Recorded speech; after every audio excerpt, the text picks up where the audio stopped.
Hello, good evening friends, good evening students. This is Akash चलमुले।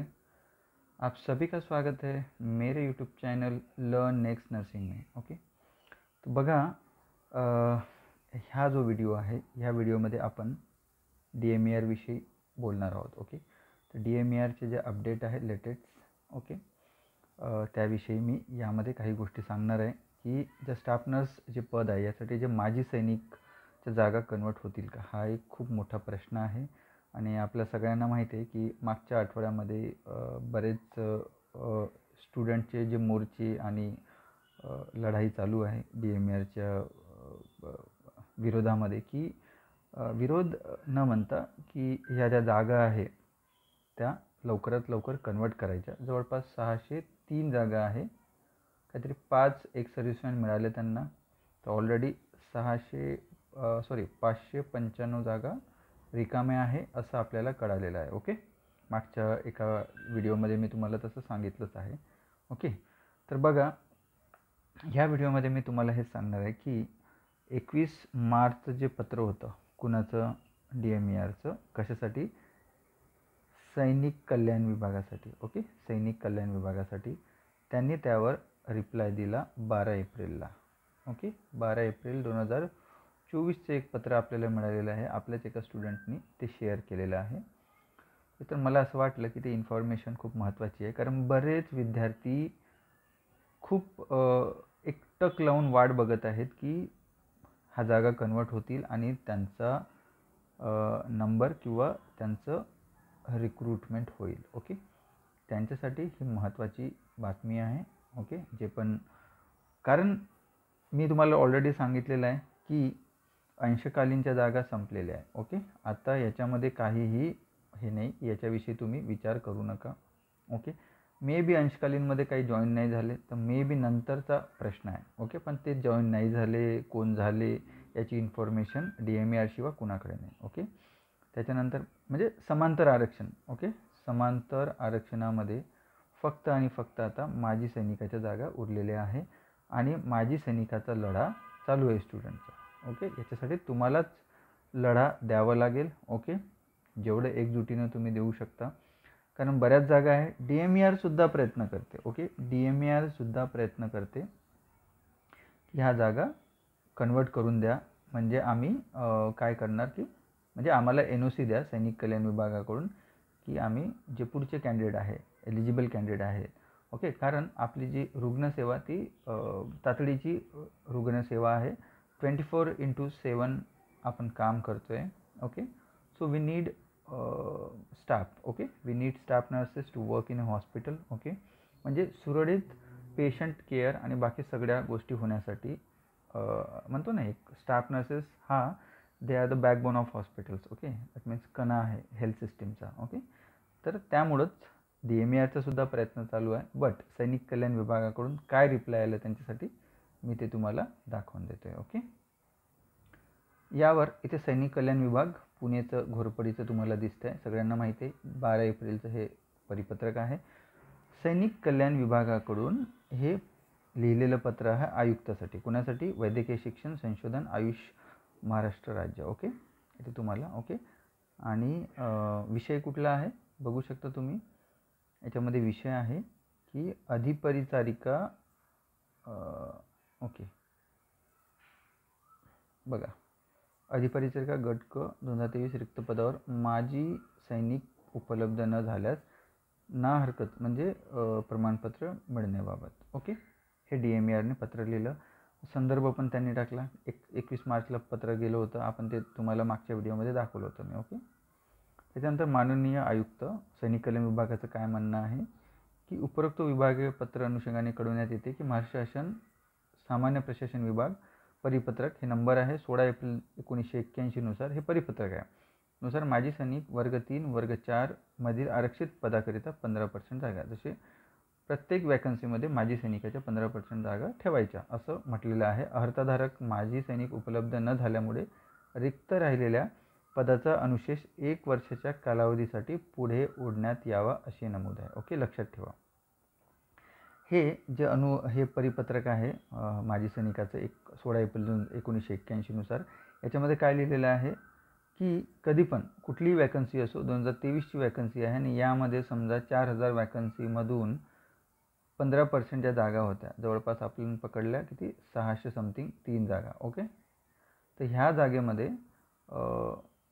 काय झाले की ह्या जागा जर उपलब्ध झाले नाही कॅन्डिडेट, तर त्यांनी काय म्हटलं की 1 इयर त्याला पुढे ढकलायचं. त्यांनी जर मिळाले नाही त्या रिक्रुटमेंटमध्ये तर कन्वर्ट करून दुसऱ्या कॅन्डिडेटला घ्यायचं असं म्हटलेलं नाही आहे. त्यांनी काय म्हटलेलं आहे, 1 वर्षासाठी पुढे ओढण्यात यावा अशी नमूद केलेली आहे. ओके, म्हणजे पुढे घेऊन जायचं. ओके, आपल्या कार्यालयाद्वारे माजी सैनिकाची आरक्षित पदे 603 पदे रिक्त असल्याचे कळवण्यात आले होते. परंतु भरती प्रक्रियेचे कोणतेही कागदपत्रे सादर न करता 1 वर्षाच्या आत या कार्यालयाकडे ना हरकत प्रमाणपत्राची मागणी केली आहे. ती शासन नियमानुसार नियमबाह्य आहे, लक्षात ठेवा. त्यांनी काय म्हटलेलं आहे, 1 वर्षाच्या पलीकडे जायला हवं. आता सगळ्यांनी हे सुद्धा माहिती आहे. ओके, हे लिहिलेलं आहे. ठीक आहे. दुसऱ्या पॉईंटमध्ये त्यांनी काय म्हटलेलं आहे की सदर भरती प्रक्रिया, ओके, काय लिहिलेलं आहे, सदर भरती प्रक्रियेत एकूण किती पदे 15% आरक्षित अंतर्गत किती पदे माजी सैनिकासाठी आरक्षित होती, किती माजी सैनिक पात्र किंवा अपात्र झाले, माजी सैनिकासाठी आरक्षित असलेली रिक्त पदे व त्याची कारणे इत्यादी बाबतचा तपशील या कार्यालयात सादर करून भरती प्रक्रियेच्या 1 वर्षानंतर माजी सैनिक उपलब्ध प्राप्त न झाल्यास भरती प्रक्रियेच्या सर्व कागदपत्रासह ना हरकत प्रमाणपत्राची मागणी करावी. ही विनंती या कार्यालयाद्वारे ना हरकत प्रमाणपत्र देणे हा विषय न्यायप्रविष्ट आहे आणि भविष्यात कायदेशीर गुंतागुंती होण्याची शक्यता आहे. त्यामुळे शासन निर्णय पालन करणे अनिवार्य. ओके, हा शासन निर्णय सैनिक कल्याण विभाग काय म्हणते की शासन निर्णयामध्ये ऑलरेडी लिहिलेला आहे की 1 वर्षाच्या पुढे त्याला ढकलायची जरी कुठले कॅन्डिडेट अवेलेबल नाही झाले तर. आणि त्यानंतर त्यांनी म्हटलेलं आहे की त्याचा तपशील किती पात्र अपात्र होते, ओके, त्या सगळ्याचा जो तपशील आहे तो कार्यालयाला पाठवून तुम्ही NOC मागवायला पाहिजे. आणि हे जे आहे हे शासन नियमानुसार व्हायला पाहिजे असं त्यांनी म्हटलेलं आहे. ओके, आता नेक्स्ट पॉईंट काय आहे, थर्ड पॉईंटमध्ये यांनी काय म्हटलेलं आहे बघा, अधिपरिचारिका गट क 2023 संदर्भातील आपले संदर्भीय पत्र अहवालद्वारे उपस्थित विषयावर भारत सरकार, महाराष्ट्र सरकार, माननीय न्यायालय आदेश व भविष्यातील संभावित कायदेशीर बाबी लक्षात घेऊन या कार्यालयाद्वारे योग्य स्तरावर चर्चा करण्यात आली आहे व त्याचा तपशील विश्लेषण सादर करण्यात येत आहे. म्हणजे असे नाही की त्यांनी विचार केलेला आहे, पूर्ण भारत सरकार, महाराष्ट्र सरकार, न्यायालयाचे आदेश सगळ्यानुसार त्यांनी याच्यावर विचार केलेला आहे. आणि आता काय म्हटलेलं आहे की आपणास विनंती आहे की या विषयांकित मुद्द्यावर सखोल विचारमंथन करून भारतीय सेना चिकित्सा कोरमधील nursing assistant, dental operating room assistant, dental hygienist, dental mechanics, psychiatric nursing assistant, blood transfusion assistant, laboratory assistant, special treatment assistant, X-ray assistant, radiographer ही सर्व तांत्रिक पदे अधिपरिचारिका गट क या पदासाठी सक्षम असल्याने सदर पदाच्या माजी सैनिक भरती प्रक्रियेत सामावून घेऊन त्यांच्या गुणवत्तेनुसार निवड करावी व उर्वरित रिक्त पदाकरिता महाराष्ट्र शासन नियमानुसार ना हरकत प्रमाणपत्राची मागणी करावी ही विनंती.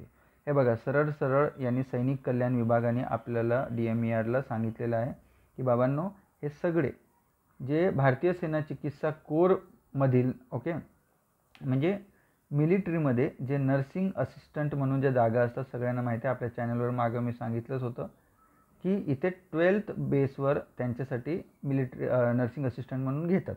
आता नर्सिंग असिस्टंट घेतल्यानंतर तिथे XYZ अशा कॅटेगरीमध्ये त्यांना डिवाईड होते ऑलरेडी एक्झाम देऊन गेल्यानंतर. मग त्याच्यामध्ये एक्समध्ये जे आहे ते फिजिओथेरपिस्टला जातात, त्याच्यानंतर एक्सरेला जातात टेक्निशियनला, ओके, त्याच्यानंतर इथे हे नर्सिंग असिस्टंटसाठी जातात. मग खालचे जे आहे झेडवाले समजा psychiatric nursing assistant, blood transfusion, dental assistant असे ह्या कॅटेगरीज बनतात.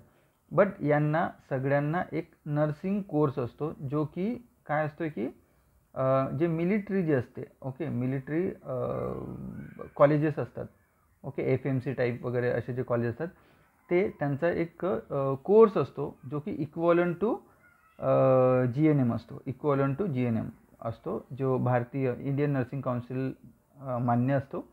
त्यामुळंच हे लोक रिटायरमेंट झाल्यानंतर जेव्हा हे सिव्हिलियन होतात त्यावेळी they will come and they will join in civilian service like DMERमध्ये, ESICमध्ये, एम्समध्ये सगळीकडे हे लोक जॉईन करू शकतात. ओके, आफ्टर 55 यांचं रिटायरमेंट होतं, एक 4-5 वर्षासाठी हे लोक जॉईन होतात. ओके, त्यांनी काय म्हटलेलं आहे की कोण आपल्या सैनिक कल्याण विभागाने की हे सगळे जे कोर्सेस आहे हे सगळे हे कोर्सेसवाले आहेत कशासाठी एलिजिबल आहे, अधिपरिचारिका म्हणजे स्टाफ नर्ससाठी दे आर एलिजिबल. ओके, तर आम्हाला हे सगळ्या लोकांनी अप्लाय केलेलं असेल. ओके, त्यांनी याच्यामध्ये हे म्हटलेलं नाही की त्यांचा क्रायटेरिया काय, एलिजिबल म्हणजे आपल्याला माहिती आहे 90 मार्क असल्यानंतर एलिजिबल. आता समजा एखादा psychiatric nursing blood transfusion assistant असेल त्याला 60 मार्क भेटले असेल तर ते एलिजिबल आहे का नाही आहे.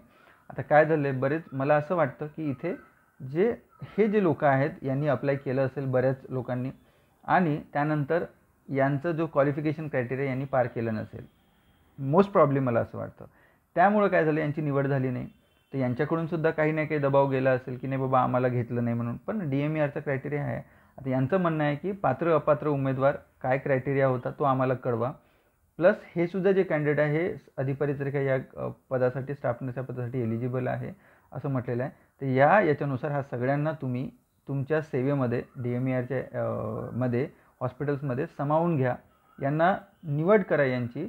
आणि त्यानंतर जे उरलेले पदं असतील म्हणजे समजा 100 लोक हे झाले तर एक साधारणतः 400 या 450 जागा जर उरतील तर त्या जागेसाठी आम्ही एवढ्या लोकांना दिलेलं आहे, आता एवढ्या जागा खाली आहे तर मी यांच्यासाठी आम्ही NOC देतो आणि इथे तुम्ही भरू शकता असं आम्ही पत्र देऊ.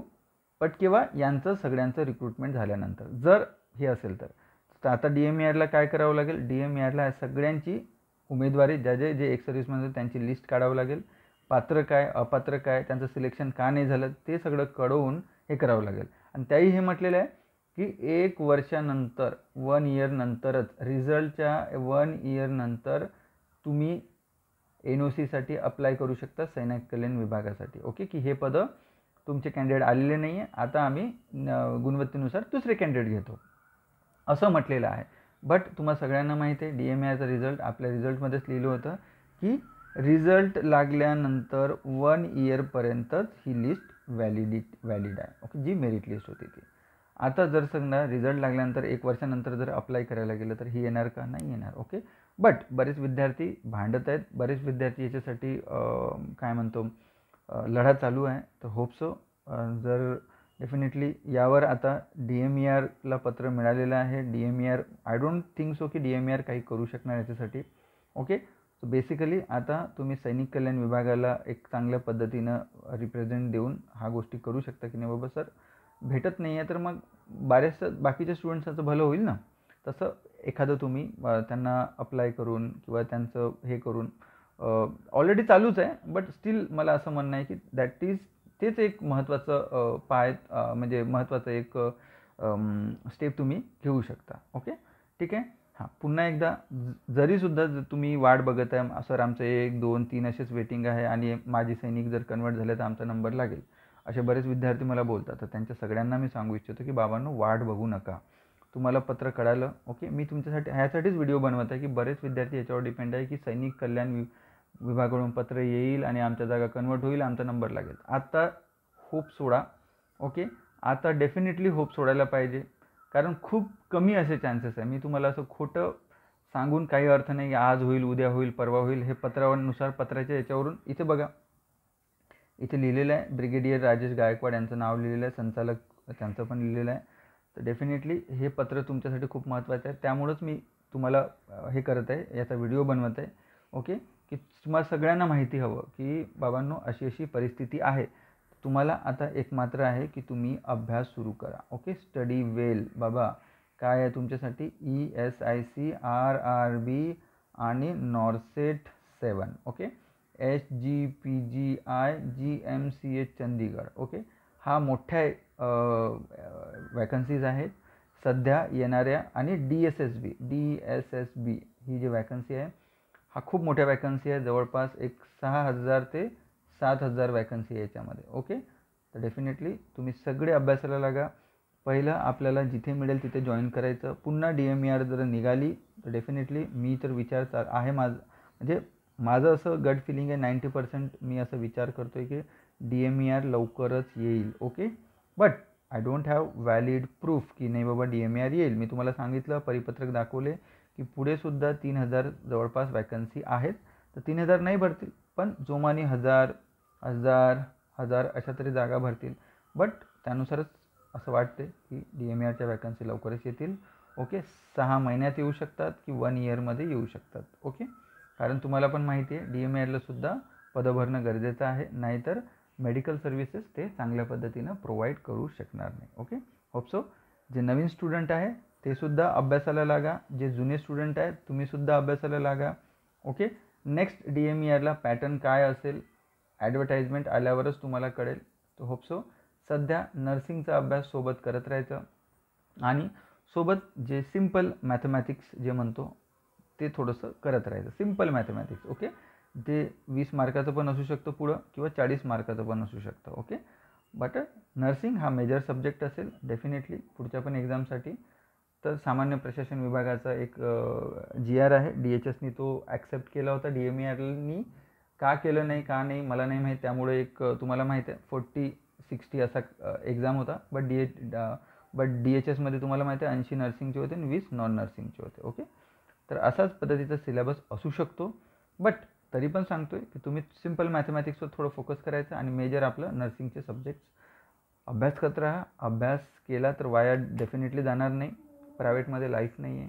ओके, सो एक 6 महिने 1 वर्ष तुम्हाला अभ्यास करायचा आहे. कुठल्या नाही कुठल्या परीक्षेमध्ये तुमचं सिलेक्शन होईल. ओके, तर व्हिडिओ जर आवडला तर प्लीज लाईक करा. 3rd इयर 4th इयरचे जे BSc नर्सिंगचे GNMचे स्टुडंट आहेत त्यांच्यापर्यंत व्हिडिओ पोहोचवा. बऱ्याच विद्यार्थ्यांना माहिती नाही की आपल्या महाराष्ट्रामध्ये सुद्धा असं काही प्लॅटफॉर्म आहे जिथे ह्या सगळ्या गोष्टी प्रोव्हाइड केल्या जातात. ओके, ऑनलाईन क्लासेसपासून टेस्ट सिरीजपासून सगळ्याच. लर्न नेक्स्ट नर्सिंग प्लेस्टोअरवरून डाउनलोड करा ॲप. ESICसाठी टेस्ट सिरीज रनिंग आहे. ESIसाठी MCQ बॅच चालू आहे, तुम्ही तिथे जाऊन परचेस करू शकता. Okay, thank you. जय हिंद.